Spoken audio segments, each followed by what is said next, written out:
ताजमहल अतुलनीय भारत का एक नायाब नमूना है। इतिहास के जानकारों एवं किताबों में बताया गया कि ताजमहल का निर्माण मुगल बादशाह शाहजहां के द्वारा करवाया गया था। किंतु कुछ आवाजें ये भी कहती सुनाई देती हैं कि इसका निर्माण प्राचीन भारत के हिंदू राजा ने करवाया था। अब जो अंग्रेज इतिहासकारों ने लिखा है उसी को आज तक हमें पढ़ाया और सुनाया गया, जो कि पूरी तरह सत्य नहीं है। लेकिन एडिसन बेगले एवं जियाउद्दीन अहमद देसाई द्वारा लिखी किताब ताजमहल द इल्यूमाइन टॉम में कुछ रोचक तथ्य सामने निकल कर आए हैं, जिन पर प्रकाश प्रोफेसर मार्विन मिल्स ने डाला है। प्रोफेसर ने कुछ ऐसी बातें द न्यूयॉर्क टाइम्स में प्रकाशित अपने लेख में बताई जिन पर शायद ही किसी का उस समय तक ध्यान गया हो।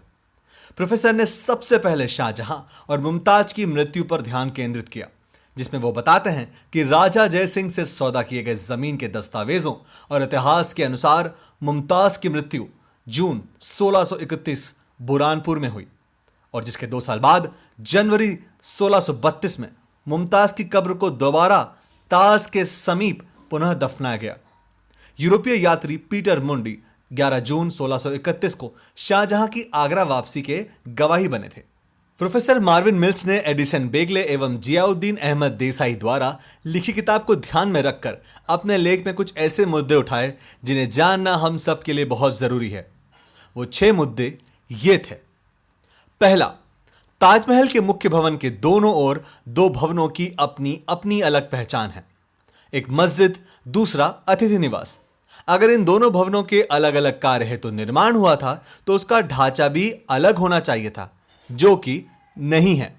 क्यों ताज के बाहरी दीवारों पर मध्यकालीन लोप खाना है, जबकि उन तोपों का उपयोग भारत के मुगल आक्रमणों से पहले से ही था।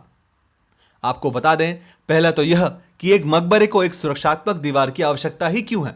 एक महल के लिए यह समझ में भी आता है।